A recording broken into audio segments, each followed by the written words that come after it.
O livro de Ezequiel nos leva numa jornada impressionante, sabe? A gente começa no fundo do poço, no desespero total de uma nação, e termina vendo a restauração gloriosa de Deus. Vamos mergulhar nessa mensagem tão profunda?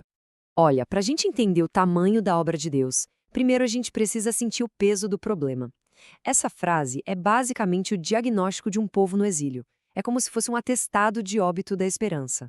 Era um sentimento geral de que tudo tinha acabado. Para sempre. O cenário era de devastação total.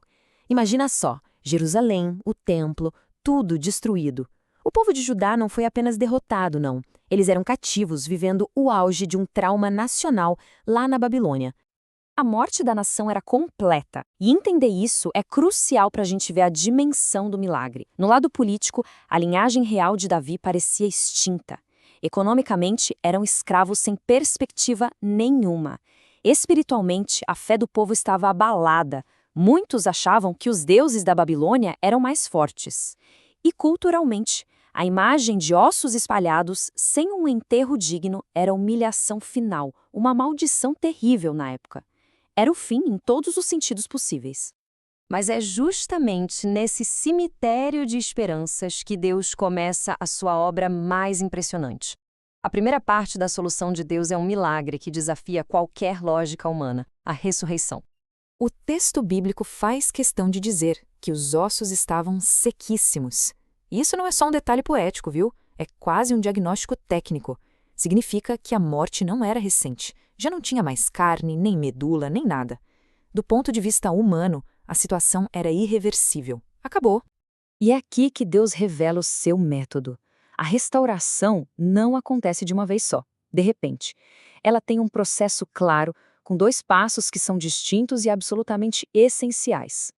Primeiro, vem a palavra. Deus manda Ezequiel profetizar. E essa palavra age como um arquiteto divino organizando todo aquele caos, juntando os ossos, cobrindo com carne, mas ainda não tem vida.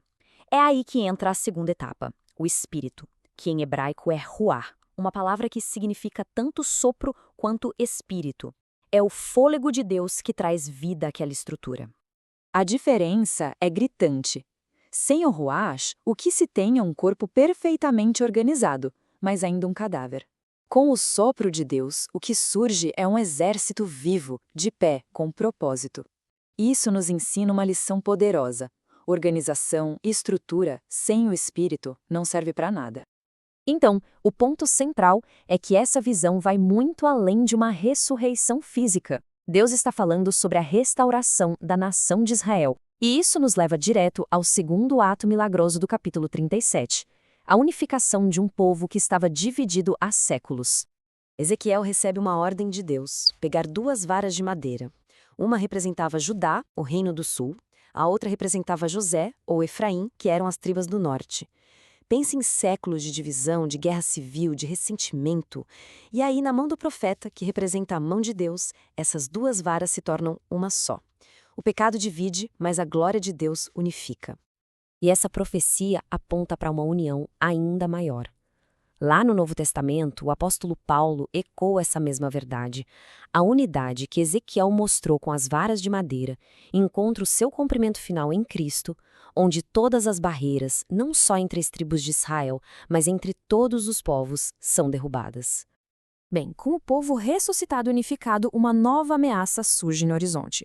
Uma aliança de nações liderada por um tal de Gog, da terra de Magog. Mas, como a gente vai ver, o que parece ser um ataque do mal é, na verdade, um cenário montado pelo próprio Deus. A pergunta que fica no ar durante os capítulos 38 e 39 é exatamente esta: quem está, de fato, no comando? É o inimigo com seus planos de conquista? Ou é Deus, que governa soberanamente sobre todas as coisas? A resposta de Deus é chocante. Ele diz diretamente para o líder inimigo: eu porei anzóis nos seus queixos.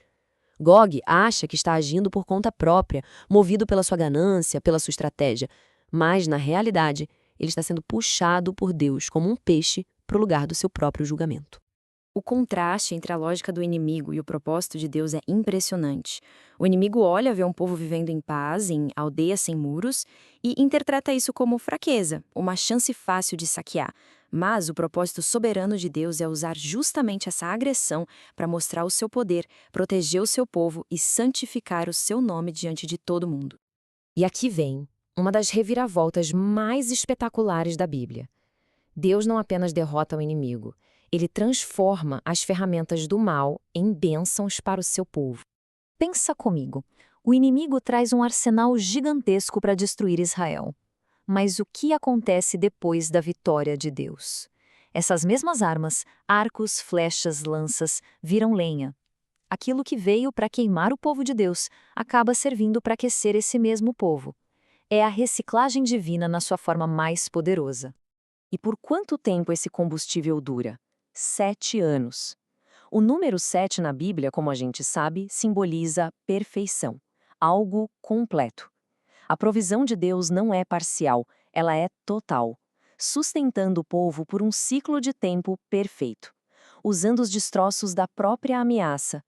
A derrota de Gog é tão avassaladora que Deus convoca as aves de rapina e os animais selvagens para um grande banquete. A ironia é profunda. A coalizão que veio para devorar a terra de Israel acaba servindo de refeição.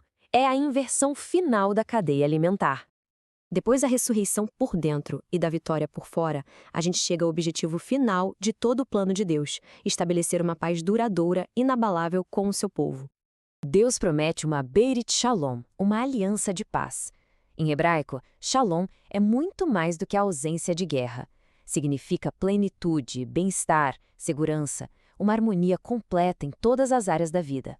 É a paz que só Deus pode dar. Nesse ponto, Deus faz uma retrospectiva quase como um professor. Ele explica por que o exílio aconteceu.